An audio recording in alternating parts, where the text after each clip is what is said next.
इसलिए वह जल्दी जल्दी कदम बढ़ा रहा था। तभी उसे पीछे से एक कार आती दिखाई दी। उसने सोचा उससे लिफ्ट मांग लेता हूँ।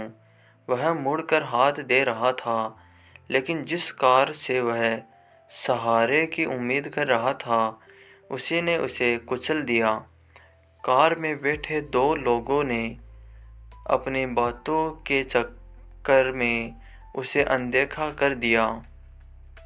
पूरा शरीर खून से लथपथ था। वह हाथ जोड़कर उसे ले जाने की प्रार्थना कर रहा था। गले से आवाज़ नहीं निकल रही थी, लेकिन फिर भी बुरी तरह चिल्ला रहा था। 1 मिनट के लिए गाड़ी रुकी। गाड़ी को रुकता देखकर वह आदमी किसी तरह घसीटते हुए गाड़ी की तरफ बढ़ने लगा। लेकिन यह क्या, दूसरे ही मिनट में गाड़ी चल दी और तेजी से दूर निकल गई। एक आखिरी उम्मीद थी, वह भी टूट गई।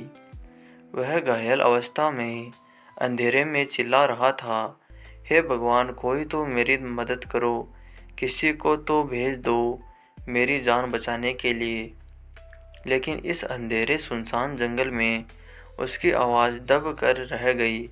वह आदमी किसी तरह अपने आप को घसीटता हुआ किनारे एक पेड़ के सहारे बैठ जाता है, कहीं और कोई गाड़ी उसे न कुचल दे। इस डर से वह सड़क से हट जाना चाहता है। वह आदमी बुरी तरह से कराह रहा था।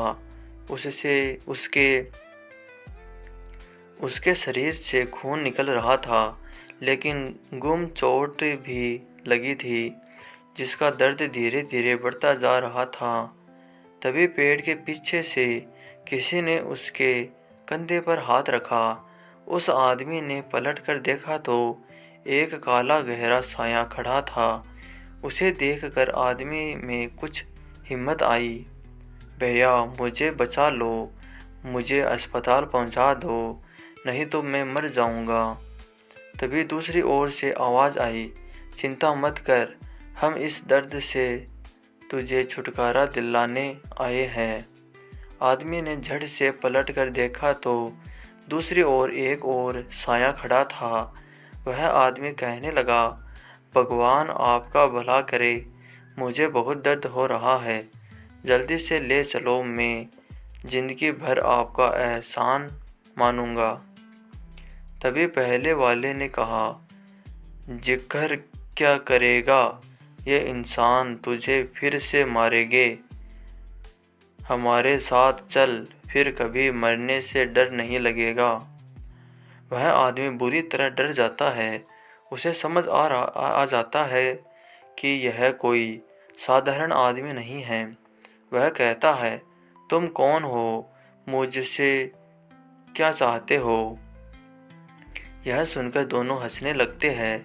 उनमें से एक कहता है, हम नर पिशाच हैं, हम सिर्फ खून पीते हैं, जिसका हम खून पीते हैं वो हमारे जैसा बन जाता है। यह सुनकर वह आदमी रोने लगता है, माफ़ी मांगने लगता है। तभी दूसरा आदमी बोलता है, तुझे उनसे बदला नहीं लेना जिन्होंने तुझे मारा है। हम तेरा खून पीकर तुझे नरपिशाच बना देंगे, फिर तू अपना बदला ले सकेगा, इस दर्द से मुक्त हो जाएगा।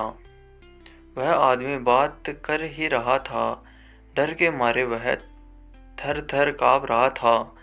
तभी पहले वाले पिशाचर ने उसके कंधे के पास अपने दांत गड़ा दिए। कुछ ही देर में दोनों ने मिलकर उस आदमी को पकड़कर उसका पूरा रक्त पी लिया। बिना रक्त के कुछ ही मिनट में वह मर गया। दोनों नर पिशाच ठहाका लगाकर हंसने लगे। एक ने उसके शव को नीचे खाई में फेंक दिया। तभी सामने वही आदमी खड़ा दिखाई दिया। उसकी आंखों से भयंकर आग निकलती लग रही थी, आंखें लाल सुर्ख। पहले वाले नर पक्षी ने कहा, अब तुझे इंतकाम लेना है।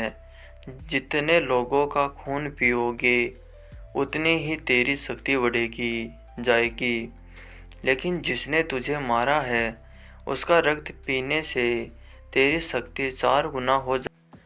तीनों एक दूसरे का हाथ पकड़कर जंगल में गुम हो गए। अवंतिका और शिखर बहुत देर रात तक जगते रहे। सुबह बाहर माली घंटी बजा रहा था, जिसे सुनकर शिखर चौंक कर उठा। वह बाहर आया और उसने गेट खोला। क्या बात है माली काका?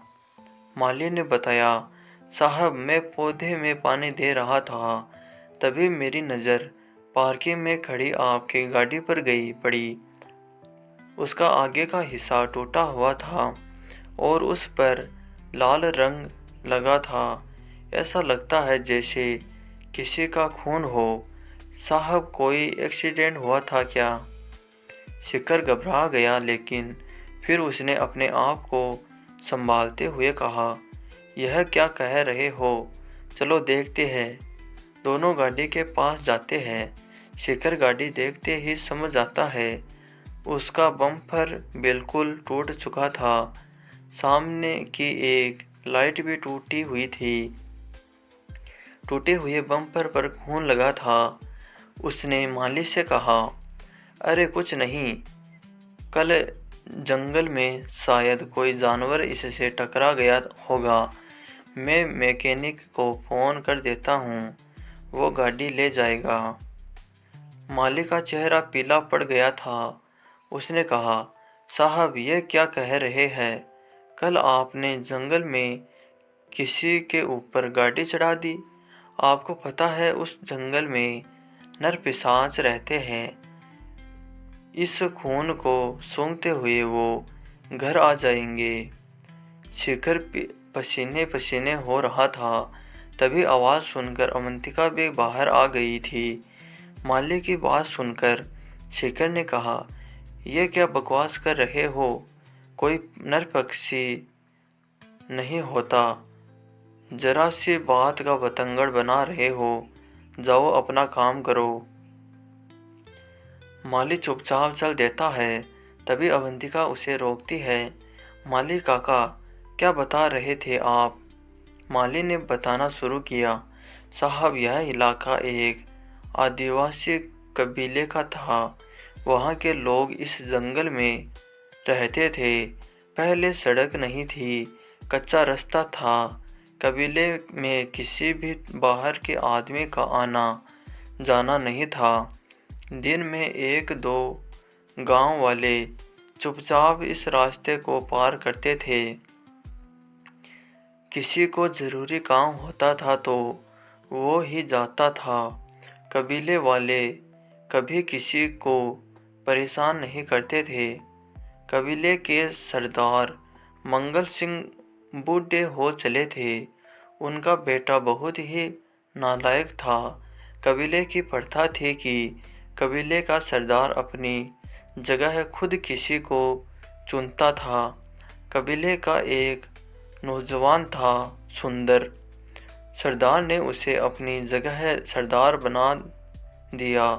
यह बात मंगल सिंह के बेटे को बहुत बुरी लगी। एक दिन सुबह मंगल सिंह जंगल में मरे हुए मिले। उसके कुछ दिन बाद सुंदर की भी लाश कबीले वालों को मिली। सभी सरदार के बेटे को इसके लिए दोषी मानने लगे। एक दिन इसी सड़क पर कबीले वालों ने उसे पत्थर मार मार कर मार दिया। उसके बाद इस कबीले में हर शनिवार की रात को कोई न कोई मरा पाया जाता है। कहते हैं मंगल सिंह का बेटा नरपिशाच बन गया, क्योंकि जो भी मरता था उसके कंधे के पास दांतों के निशान होते थे और उसके शरीर में एक बूंद भी खून नहीं होता था। डर के मारे कबीले वाले इस जगह से भाग गए। उनके जाने के बाद भी यह सिलसिला रुका नहीं। जो भी उस कच्चे रास्ते पर जाता उसकी लाश अगले दिन मिलती थी।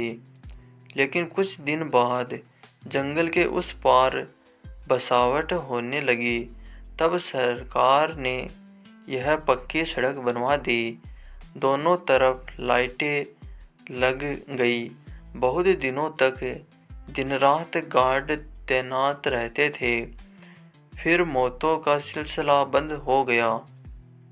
सबको यह लगता था कि वह नरपिशाच भी मर गया या कहीं भाग गया। लेकिन कुछ साल बाद उस रास्ते से एक पति पत्नी, जिनकी कार खराब हो गई थी, पैदल जा रहे थे। सुबह उसी अवस्था में उनकी लाश मिली। तब से अंधेरा होने के बाद कोई उस रास्ते पर नहीं जाता। एक दो गांव के बुजुर्ग ने दूर से देखा कि जिन लोगों को वो नरपिशाच खून पीता था, वो उसकी सेना में शामिल हो जाते थे। यह सेना अब पूरे जंगल में फैल चुकी है। उस रास्ते की कोई भी चीज़ आपके घर तक नहीं आनी चाहिए।